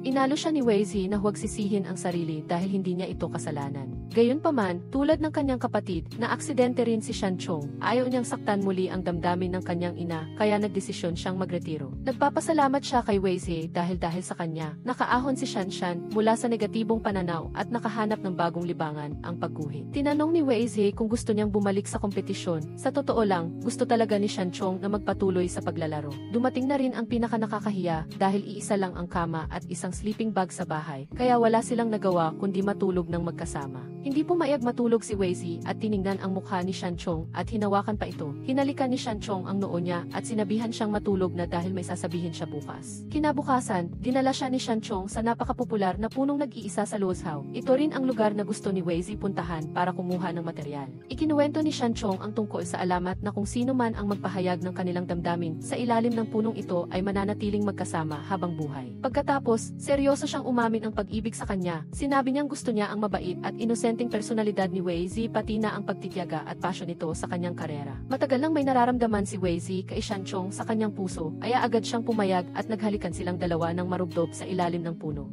Sa kabilang banda, sabik na sabik si Jiang Yiming na hanapin si Weizi. Hindi niya alam na bumalik na ito na magkahawak kamay kasama si Sean Chong. Isinapubliko pa ng dalawa ang kanilang relasyon, kaya nalungkot si Jiang Yiming. Batay sa kwento ni Sean Chong, nakaisip si Weizi ng ideya na sumulat ng isang kwento tungkol sa isang karakter na nakaranas ng matitinding pagsubok, ngunit sa huli ay nagtagumpay pa rin at naging ski champion. Dahil sa pag-ski kahapon, nilagnat si Lao Yan, walang sinabi si Jiang Nanfeng pero nagdala ng gamot sa kanya at inalagaan pa ito ng maingat. Gusto talagang ipahayag ni Lao Yan kay Jiang Nanfeng na gusto na niya ito, simula pa noong nag-aaral pa sila. Pero noon ay sobra siyang mataba, kaya lagi siyang nahihiya at hindi man lang siya makapag-usap dito. Pagsapit ng umaga, nagtimpla pa si Jiang Nanfeng ng honey water at pinakiusapan si Basie na ibigay kay Lao Yan. Sinabi pa ni Basie na talagang nagmamalasakit si Jiang Nanfeng kay Lao Yan, kaya pinayuhan niya itong pag-isipan itong mabuti. Hinanap ni Sean Chong si Jiang Yiming at nag-aya siyang uminom ng alak. Ikinuwento ni Jiang Yiming na gusto na niya si Weizi simula pa noong bata pa. Pero simula ngayon, ituturing na lang niya si Weizi na parang kapatid at taos puso siyang magbibigay ng pagpapala para sa kanilang dalawa ni Sean Chong. Gayunpaman, binantaan ni Jiang Yiming si Sean Chong na kung maglakas loob siyang saktan si Weizi kahit kaunti lang, hindi niya ito palalampasin. Agad namang sumagot si Sean Chong, mahal na mahal niya si Weizi kaya tiyak na pahalagahan niya ito hanggang sa huli. Samantala, sabik si Weizi na ikwento kay Sean Chong ang kanyang kwento. Gusto niyang sumulat tungkol sa isang karakter na natrap sa isang panaginip at nakaranas ng paglalakbay ng pag-ibig at muling pagsilang. Nakaisip na rin siya ng pamagat ng kwento, ang Sleeping Winter Skaking Then Skaking, dahil alam niyang ang karakter na ito ay nananaginip lang ng matagal pero sa huli ay magigising pa rin. Mga materyales sa pagguhit ng kwento, nagkataon niyang nakita si Dai Duo sa lugar na ito. Ayaw pa ring tigilan ni Dai Duo ang pagretiro ni Sean Chong at pinipilit niya itong bumalik sa national team para makipagkumpetensya. Noong bago pa lang si Dai Duo, umasa siyang makakasama si Sean Chong sa national team para makipagkumpetensya sa Winter Olympics at nangako rin si Sean Chong na hihintayin niyang makasama si Dai Duo. Kaya naman ngayon ay nagagalit si Dai Duo dahil hindi pa rin siya bumabalik at hindi sinasadyang nasabi niyang wala siyang silbi. Agad na tumakbo si Weizi para ipagtanggol ang kanyang boyfriend. Inalo naman ni Sean Chong si Dai Duo at sinabing babalik siyang makipagkumpetensya pero kailangan niya pa ng kaunting panahon. Kahit papaano ay kailangan niya munang kumita ng sapat na pera para mapalitan ng mas magandang artificial leg si Shan Shan bago niya pag-isipan ang tungkol sa kompetisyon. Dahil sa mga koneksyon, nakuha ni Ski King ang numero ni Sean Chong at sinabi niyang makipag-ugnayan si Woman Man para imbitahan siyang mag-interview at kumuha ng material. Gayunpaman, agad na tumanggi si Sean Chong dahil pumayag siyang maging consultant ni Weizi. Nanghihinayang si Weizi dahil kung tinanggap niya ang imbitasyon, kikita siya ng maraming pera mula kay Coach Wang at ayaw din niyang makipag-away kay Woman Man, gusto niyang makipagkumpetensya silang dalawa ng patas sa patimpala. Ayaw pa ring sumuko ni Dai Duo kaya nagpadala siya kay Sean Chong ng video niya na nag-iski para pukawin ang kanyang espiritu ng kompetisyon. Sa pagkakataong ito, hindi na nagtimpi si Shanchong at tumakbo kay Daiduo para hamunin ito. Nag-ensayo na si Daiduo hanggang sa makagawa siya ng 1,440-degree triple rotation sa ere, at siya lang ang nakakagawa nito sa buong team. Ngunit nakagawa si Shanchong ng aerial somersault, kaya lahat ay sumigaw sa paghanga. Sa huli, nagdesisyon si Shanchong na bumalik sa national team, kaya tuwang-tuwa si Daiduo at niyakap siya at umiyak. Pagkatapos ay nagpalit ang buong grupo ng tradisyonal na damit, sabay-sabay silang nagpa-picture at kumain kasama ang mga lokal. Hinila pa ni Weizhai si Shanchong para makisayaw sa kanya. Napakasaya at napakaingay ng atmosfera. Inanunsya ni Shanchong na maglalaan siya ng 1 taon para mag-ipon ng pera para sa artificial leg ni Shanshan at pagkatapos ay magpo-focus sa pag-ensayo para sa kompetisyon. Nang malaman ni Jiang Yiming ang sitwasyon, nag-alok siya ng tulong kay Shanchong dahil may pribadong ospital ang kanilang pamilya na espesyalista sa orthopedic trauma at rehabilitation. Nakikipagtulungan din sila sa isang nangungunang German prosthetic supplier, kaya inirekomenda niyang magpagamot si Shanshan sa kanilang ospital. Nagtapos na ang laro at nagplano si Weizhi na umuwi kasama si Shanchong para bisitahin ang kanyang mga magulang at ipaalam kay Shanshan ang tungkol sa pagpapagamot. Opisyal na ipinakilala ni Shanchong si Weizhi sa kanyang pamilya. Pagkakataon na rin niya para sabihin ang intensyon niya na magpakabit ng bagong artificial leg kay Shanshan. Nag-alok ng inumin ang mga magulang ni Shanchong bilang pasasalamat dahil tumulong sila ni Jiang Yiming sa kanilang pamilya. Natapos na ng grupo ni Weizhi ang unang kabanata ng kwento at in-upload ito sa platform para sumali sa kompetisyon, pero dahil bago ang ginamit na pseudonym ni Weizhi at walang exposure, hindi pa ito napapanood ng maraming tao. Inalo ni Weizhi ang kanyang dalawang kasamahan at sinabing basta maganda ang nilalaman ng kwento, tiyak na magkakaroon ito ng magandang resulta. Napanood ng ina ni Shanchong ang video niya na nag-iski at nag-alala siyang babalik ito sa kompetisyon. Alam niyang gusto talaga niyang maglaro pero hindi niya maatim na hayaang makipagsapalaran muli ang kanyang anak. Naiintindihan din ni Shanchong ang damdamin ng kanyang ina. Wala siyang magawa kundi tumayo lang doon at panoorin itong umiiyak. Upang gamutin si Shanshan, si Weizhi ay naghanap na umupa ng bahay malapit sa ospital upang mapadali ang paglipat para kina Shanshan at Shanchong. Pagkatapos noon, nagboluntaryo si Weizhi na pumunta sa palengke at magluto, ngunit dahil sa kanyang kawalan ng kakayahan, si Shanchong lamang ang tanging tagapamahala ng kusina. Nagtanong pa si Weizhi kay Shanshan kung alin ang mas masarap, ang niluto niya o ang niluto ni Shanchong. Dahil abala maghapon, nakatulog si Weizhi sa sofa. Dahan-dahan siyang isinandal ni Shanchong sa kanyang balikat upang mas maging komportable at pinagmasdan siya. Sa pagpunta sa doktor, dumalo rin si Daiduo para tingnan si Shanshan. Pagkatapos ng isang pangkalahatang pagsusuri, sinabi ni Jiang Yiming na ang mga binti ni Shanshan ay napakaangkop para sa prosthetic limb implantation na nagbigay ginhawa sa lahat. Biglang nag-text si Ate Mai, isang dating assistant sa grupo ni Weizhi, upang bayaran ang utang na panulat sa kanya at sinamantala ni Weizhi ang pagkakataon na imbitahan si Ate Mai sa bago niyang grupo. Ngunit tumanggi si Ate Mai. Gusto lang ni Ate Mai na ilaan ang lahat ng kanyang oras sa pag-aalaga sa kanyang anak. Pagkatapos nito, tinawagan ni Weizhi ang editor na si Zhang Yu upang magtanong tungkol kay Ate Mai. Si Zhang Yu ay alam lang na abala siya sa kanyang mga anak kamakailan. Palaging nanggugulo si Dian Dian kaya kailangan niyang ayusin ang gulo. Dahil nag-aalala siya kay Ate Mai, kinabukasan gusto niya at ni Shanchong na bisitahin siya. Naalala ni Weizhi na dati, nag-iisang diborsyada si Ate Mai at pinalaki ang kanyang anak nang hindi man lang nagbigay ng suporta ang dating asawa.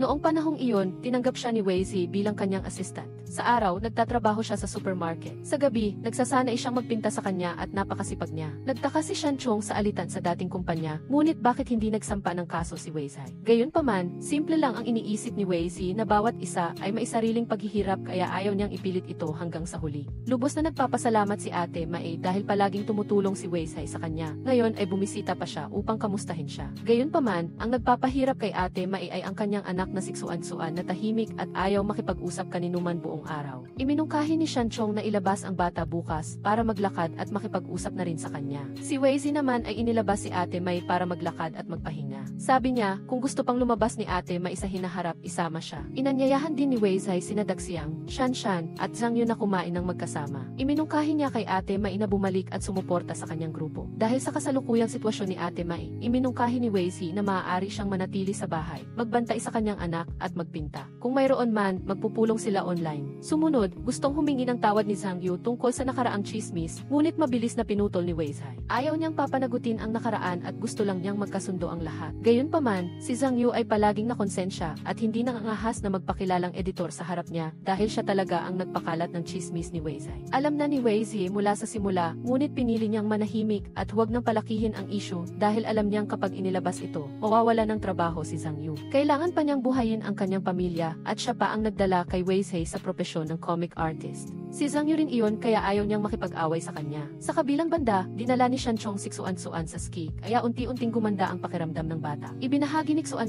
na gusto niyang sundan ang propesyon ni Shanchong para kumita ng maraming pera. Ang dahilan kung bakit siya huminto sa pag-aaral para maglaro ng laro ay upang makapagtrabaho sa pag-level up ng laro para kumita ng pera. Sa tuwing babanggitin ni Shanchong ang kanyang ama, biglang nagbabago ang ugali ni Xuan.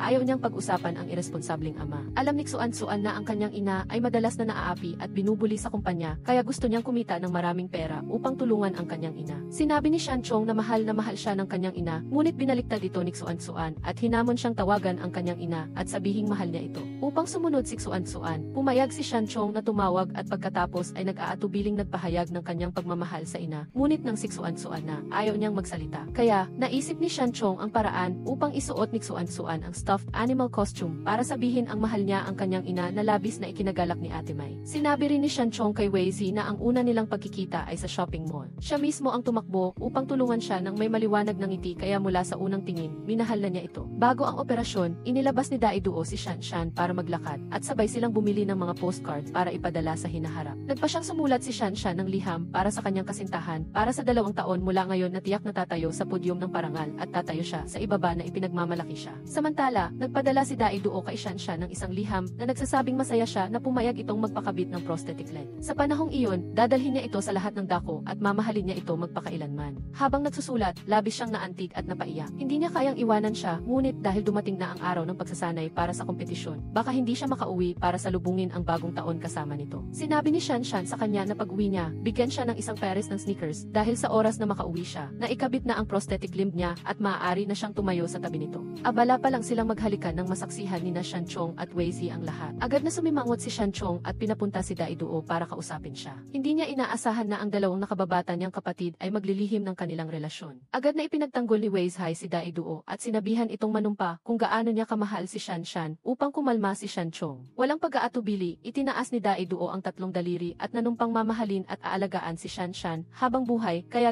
pumayag si Shanchong na maging magkarelasyon sila. Hindi sinasadyang nasaksihan ng mga magulang ni Weizi ang pagiging malapit ni na Weizi at Shanchong. Nang tanungin, hindi nangahas si Weizi na sabihin ang totoo at sinabi lang na kapatid siya ni Shanshan. Ang kanyang ina ay hindi madaling maniwala kaya inimbitahan niya sina Shanchong at Shanshan na makipaghapunan sa bahay. Kinailangan niyang paalalahanan si Shanchong ng maaga na ang kanilang tahanan ay maaaring medyo naiba sa mga normal na pamilya. Pagdating sa bahay, patuloy na binanggit ng ina ni Weizi ang issue ng pagiging tugma sa katayuan kay Shanchong. Gusto lang niyang ipakasal ang kanyang anak sa isang lalaki na kapareho ng antas ng kanilang pamilya. Nang malaman niyang nasugatan ang binti ni Shanshan dahil sa pagbagsak sa sky, pinilit ng kanyang ina si Weizi na huwag nang mag-ski pa. Kahit na nalaman niyang nasangkot ang kanyang anak sa isang avalanche accident, ay lalo pa nitong nagbigay sa kanya ng masamang impresyon kay Shanchong. Diretso rin siyang nagtanong tungkol sa kita ni Shanchong. Nakita ni Jiang Yiming ang awkwardness sa hangin, kaya sinabi niya na si Shanchong ay isang nangungunang coach, kaya hindi sigurado na makakapagturo siya kung may pera man.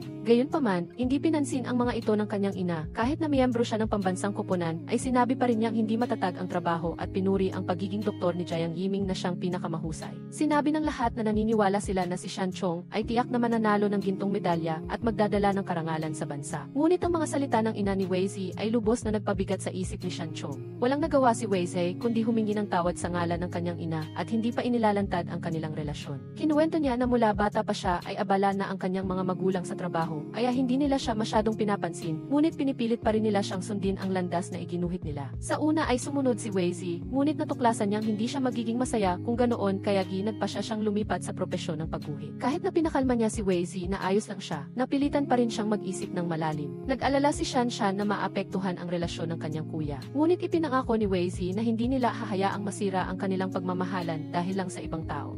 Kusang inanyayahan ng ama ni Weizhai si Shanchong na mag-usap ng sarilinan dahil alam niyang magkasintahan sila ng kanyang anak. Katulad din siya ng kanyang asawa na hindi sumusuporta sa karera sa pagguhit ng comics ni Weizi dahil iniisip niya na ito ay libangan lamang ng bata at hindi matatag. Agad na ipinagtanggol ni Shanchong na iyon ang pangarap at pasyon ni Weizi kaya mas mabuting suportahan siya. Ngunit naniniwala ang ama ni Weizi na ang pagiging coach ni Shanchong ay pansamantala lamang. Pagdating niya ng 40 taong gulang, ano ang gagawin niya at paano si Weizi sa paglalakbay niya kung saan saan-saan. Bukod pa rito, may kapatid pa siyang babae na dapat suportahan. Paano niya matitiyak na maaalagaan niya si Wei Zi ng lubusan?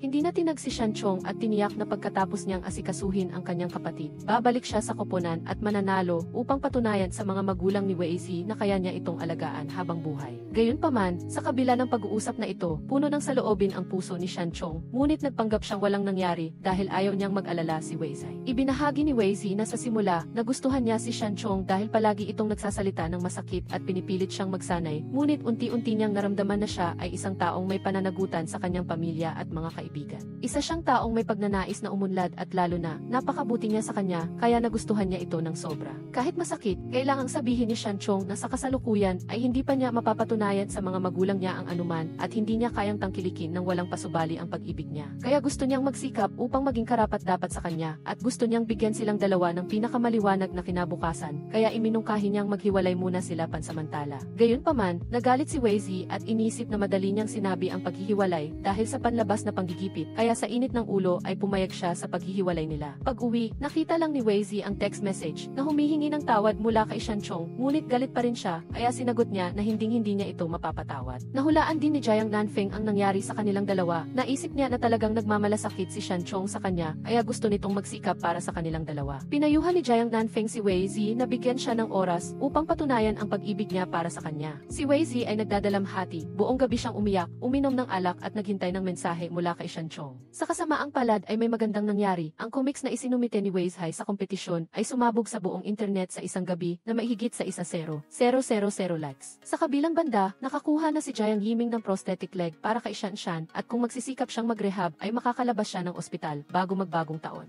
Samantala, ang kwento ni Manman ay nananatiling nasa ilalim ng ranking na nagpabaliw kay Boss Wang dahil nagbuhos siya ng maraming pera dito para mamuhunan. Ikinumpara pa niya ito sa kwento ni Xuigo Wang na nagpapahinga at nagbanta na kung magpapatuloy ito, sisipain niya sina Zhang Yu at Wu Manman at imbitahin ang may akda ng kwento na magtrabaho dito. Gayunpaman, napansin ni Boss Wang na pamilyar ang estilo ng pagguhit ng comics na nagpaalala sa kanya ng isang tao. Upang makalimutan ang kanyang heartbreak, inilibing ni Wei Zi ang kanyang sarili sa trabaho. Ang dami ng manuskrito para sa isang buwan ay natapos niya sa loob lamang ng 1 linggo. Samantala, si Wu Manman ay minamadali ng kanyang boss na tapusin agad ang kwento ng paghihiwalay, ngunit wala pa rin siyang maisip na ideya para sa pagtatapos. Nag-iisip si Wu Manman kung sapat ba ang kakayahan niyang maging chief editor kung hindi naman masyadong sinusuportahan ang kanyang mga gawa. Nalaman ni Boss Wang na ang may akda ng profesional na scale racer ay si Wei Zi at umakyat pa sa unang pwesto ang bago niyang gawa na lubos na nagpagalit sa kanya. Inutusan ni Boss Wang si Zhang Yu na sabihan si Wei Zi na umatras agad kung hindi ay ededemanda niya ito. Pagkatapos ay sumigaw pa siya sa lahat ng empleyado na kung hindi nila mapapataas ang datos ng comics ay kusa na silang umalis. Upang idiin si Wei Zi, nakipag-ugnayan si Boss Wang sa ibang kumpanya para dayain ang mga boto na naging dahilan upang umabot sa mahigit 500,000 boto ang kwento niya. Hindi natuwa si Wei Zi kundi nakaramdam ng hindi maganda dahil hindi maaaring tumaas ng ganoon kabilis sa isang gabi at naghinala siyang may gustong manira sa kanya. Ang unang intensyon niya ay upang isipin ng mga mambabasa na si Wei Zi mismo ang nagdaya ng boto para manalo, kaya naman binaha siya ng atake mula sa online community. Tinawagan pa ni Boss Wang si Wei Zi para batiin siya, ngunit alam ni Wei Zi na siya ang nasa likod nito. Kahit nakontrol na ang opinyon ng publiko, malungkot pa rin si Wei Zi dahil ang kwento ng paghihiwalay na hindi pa napipili ay biglang tinapos. Nakipagkita siya kay Wu Manman upang tanungin kung pinilit ba siya ni Boss Wang kaya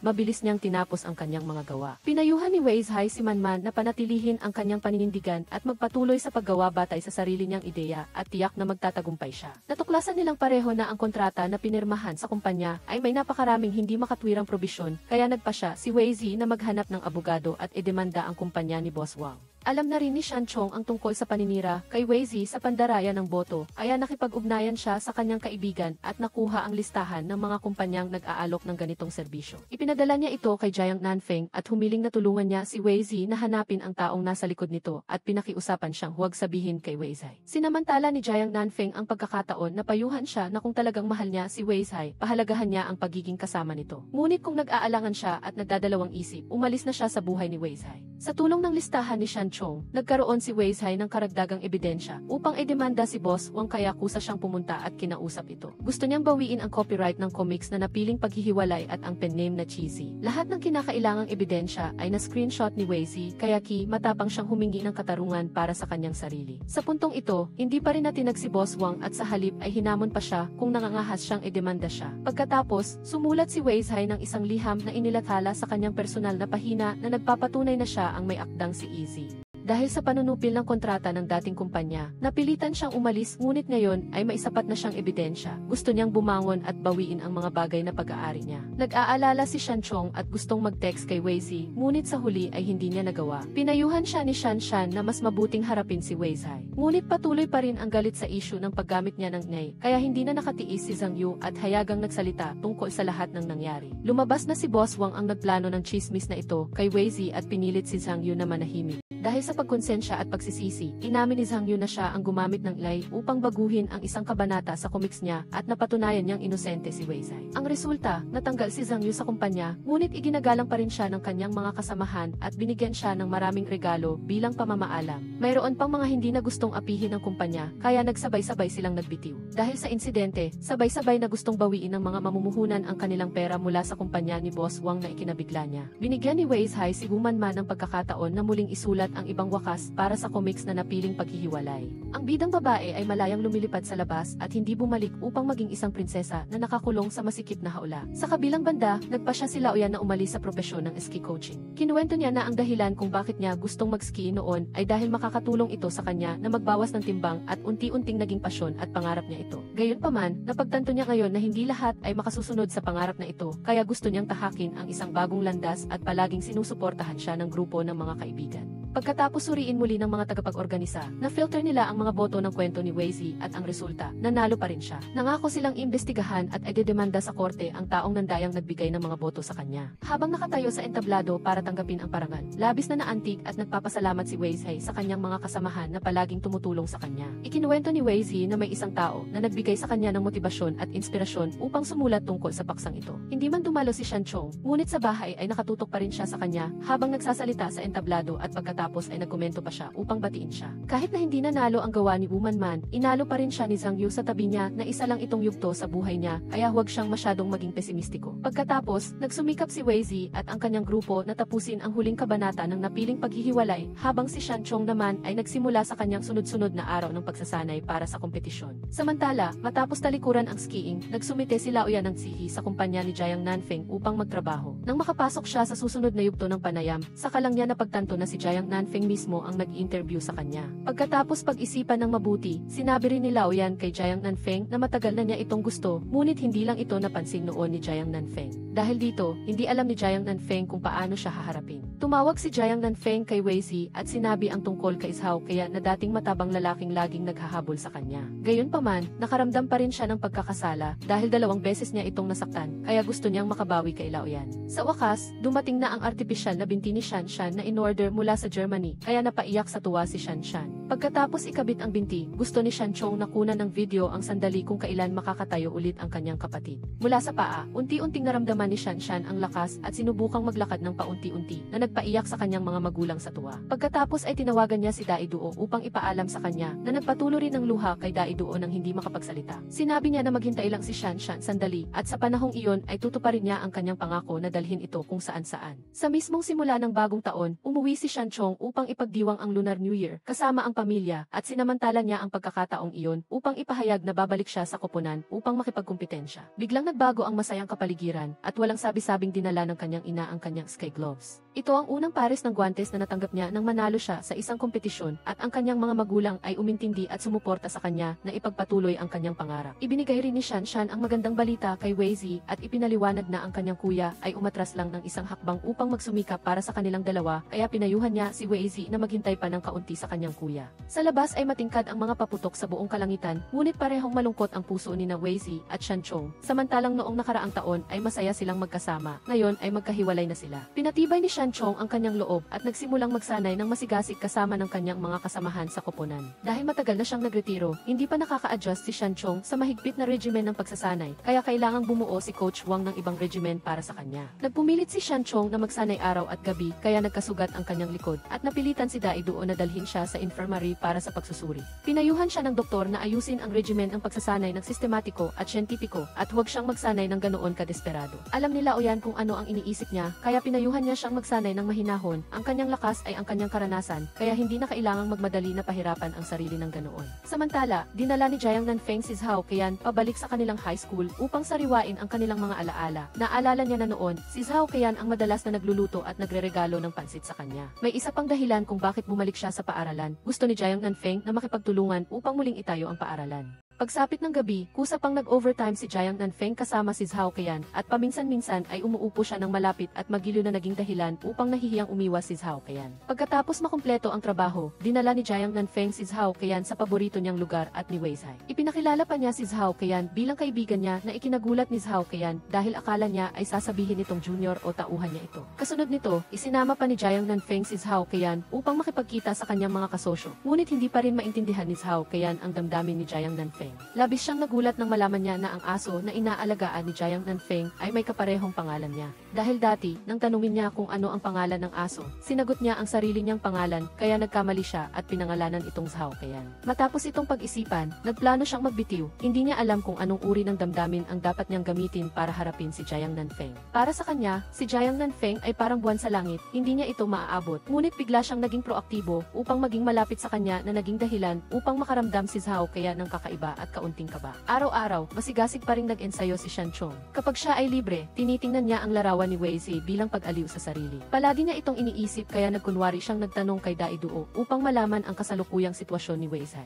Alam ni Dai Duo na na-miss ni Shanchong ang taong mahal niya, kaya sinadya niyang tawagan si Shanshan para tanungin ang tungkol sa kalagayan ni Weizai. Samantala, dahil nanalo si Weizai sa kompetisyon, gusto ng mga organizer na imbitahan siya sa Xicheng upang mag-ski at makakuha ng karagdagang material. Hindi pa rin makalimutan ni Weizai si Shanchong kaya nang banggitin ang lokasyon, umayag siyang sumali. Nag-upload pa siya ng mga larawan ng pagkain doon sa social media, kaya nahulaan ni Shanchong na nasa Xicheng na ito. Kinabukasan, pumunta siya kasama ng grupo upang bisitahin ang training ground ng mga ski athlete at nakita niya si Shanchong sa lugar na iyon. Agad siyang lumapit upang kausapin ito, ngunit nag-usap sila na parang estranghero na ikinagalit ni Weizai. Ang totoo, gusto pa rin ni Shanchong na iayain itong makipag-usap pa, ngunit matagal siyang nag-isip kung paano sisimulan ang pag-uusap. Nagkataong narinig ni Weizi na may nasaktan sa pag-ski sa team, kaya dali-dali siyang pumunta sa ospital upang tingnan, ngunit nalaman niyang hindi pala si Shanchong iyon. Gayunpaman, nag-alala pa rin si Weizi at napaiyak. Nakita ito ni Shanchong sa labas at nag-alok na ihatid na siya. Sa buong biyahe, hinangad lang ni Shanchong ang pag-unlad ng kanyang karera sa pagguhit habang hinangad naman ni Weizi na maging masigasig siya sa pagsasanay para sa kompetisyon. Pagdating sa hotel, nagreklamo na lang si Weizi kay Jiang Nanfeng tungkol sa nangyari kanina, ngunit wala namang pag-unlad sa pagitan nilang dalawa. Bago umalis, hiniling ni Shanchong sa receptionist ng hotel na dalhin ang eye drops para kay Weizi, kaya dali-dali itong tumakbo palabas para hanapin siya. Nang hindi niya ito makita, nadismaya si Weizi at umupo sa lupa at umiyak. Dinalhan siya ni Shanchong ng bulaklak kanina. Sinabi niya na binalak niyang mag-ensayo hanggang sa mapagod siya para mapawi ang pangulilan niya rito, ngunit hindi niya pa rin ito nagawa. Palagi niyang gusto na magkaroon ng magandang resulta upang makatabi ito at makatanggap ng pagpapala ng lahat. Ngunit ang kailangan ni Weizi ay magkabalikan silang dalawa, kung hindi ay hindi rin siya sasaya. Hinalikan siya ni Shanchong at humingi ng tawad. Sa mga nakalipas na araw, pareho silang nag-iisip sa isa't isa, ngunit hindi nagkakaintindihan. Iminungkahi ni Weizi na huwag na silang mag-isip tungkol sa malalayong kinabukasan, basta pareho ang kanilang layunin, hindi na sila maghihiwalay pa. Pagkatapos magpahayag ng kanilang damdamin, nagkabati na rin sina Shanchong at Weizi at nagkabalikan. Nangako pa si Shanchong na bukas ay magpapaalam siya ng isang araw para makasama siya. Noong huli silang pumunta rito, wala silang pagkakataong sumakay sa kabayo, kaya gusto niyang iparanas sa kanya niya ang larong ito ngayon. Pagkatapos, dinala niya ito sa art exhibition. Laging nakatitig si Wei Zhai sa isang painting. Pinasamantala niya ang pagkakataon na sabihin sa kanya na noong nasa airport, binigyan niya ito ng painting na may hangaring makasama siya habang buhay. Ipinadala rin ni Wei Zi ang litrato nilang dalawa kay Jiang Nanfeng para ipaalam na nagkabalikan na sila. Inilaan niya ang buong araw na ito sa pakikipag-date sa kanya dahil gusto niyang makabawi sa mga nakaraang buwan na iniwan niya itong mag-isa. Magkasama silang gumawa ng kandila. Matapos maging matagumpay, pinilit pa ni Wei Zi na ipikit niya ang kanyang mga mata at mag-wish sa harap ng kandila. Nangako si Shan Chong na pagkatapos niyang matapos ang kanyang pagsasanay, babalik siya sa Nanjing para hanapin siya.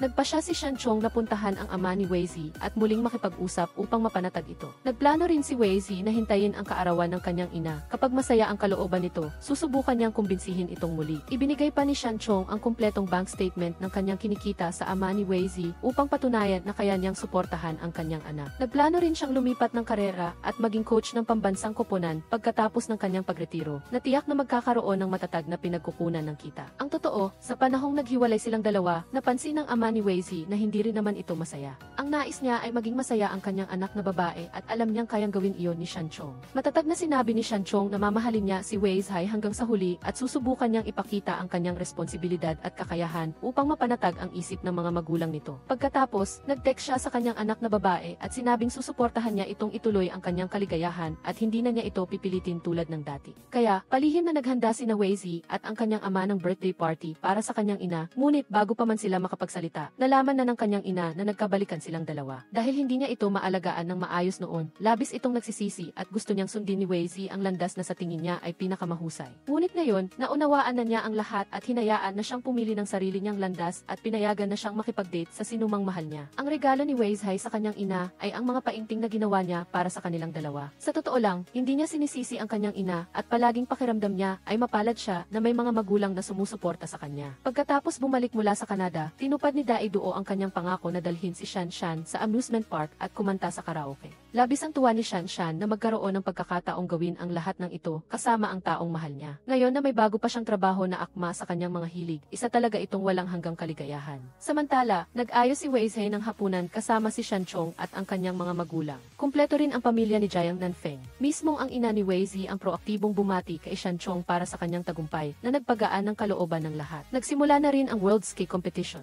Matapos ang dalawang rounds, pansamantalang nasa pangalawa at pangatlong pwesto sina Shan Chong at Dai Duo. Mayroon pang huling round para manalo si Shan Chong sa championship. Bagamati medyo kinakabahan si Dai Duo, natapos niya ang kanyang performance ng mahusay. Sa backflip at nakakuha ng 82.25 puntos na sinigurado ang pangatlong pwesto. Sumunod, ginawa ng Russian athlete ang 1,800-degree spin na ikinamangha ng ama ni Wei Zhai. Alam niyang lalong lumalaki ang pressure kay Shan Chong. Lahat ay nag-aalala para kay Shan Chong dahil nakagawa ang kalaban ng napakahirap na kasanayan. Ngunit ang kanyang mukha ay puno pa rin ng determinasyon dahil gusto niyang manalo sa championship upang magkaroon ng pagkakataong makasali sa Winter Olympics. Ang bawat hakbang niya ay malinaw na nagpapakita ng kanyang nag-aalab na kalooban at masigasig na pagsasanay mula pa noong bata siya. Sa sandaling ito, ang puso ng lahat ay mabilis na tumibok at ang kanilang mga mata ay nakatutok sa bawat kilos niya. Sa huli, ang backflip ni Shan Chong ay mas technical pa rin kaysa sa kalaban niyang Ruso na nagpalakpakan at humiyaw sa lahat. Ang mga magulang ni Wei Zhai sa bahay ay nakatutok sa screen at maingat na nanonood ng laban.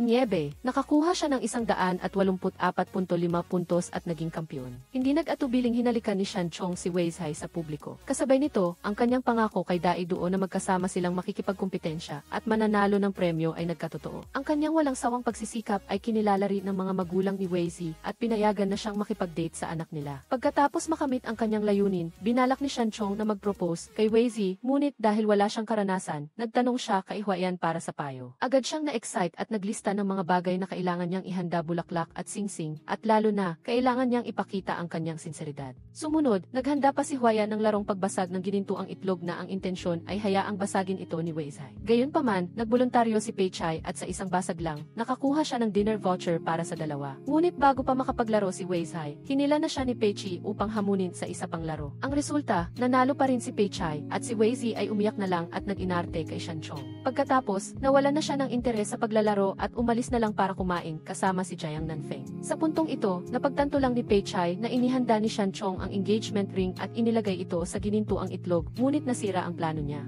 Upang makabawi, naghanda si Pei Chai ng isa pang plano ng proposal para kay Shanchong. Sa tingin niya, ang bar ang pinakaromantikong lugar. Dadalhin ng lahat ang mga bulaklak at lobo at ilalabas ni Shanchong ang singsing at magpo-propose kay Wei Zai. Nang handa na ang lahat, napaso ni Shanchong ang kanyang kamay nang may nag-propose na ibang customer, kaya itinago na lang niya ang singsing at nagpanggap na walang nangyari. Sa pagkakataong ito, balak niyang mag-propose sa kanya sa hallway, ngunit nagmamadaling hinalikan siya ni Wei Zi at hinila siya sa kama na nagmadaling umalis ang kanyang mga kasamahan.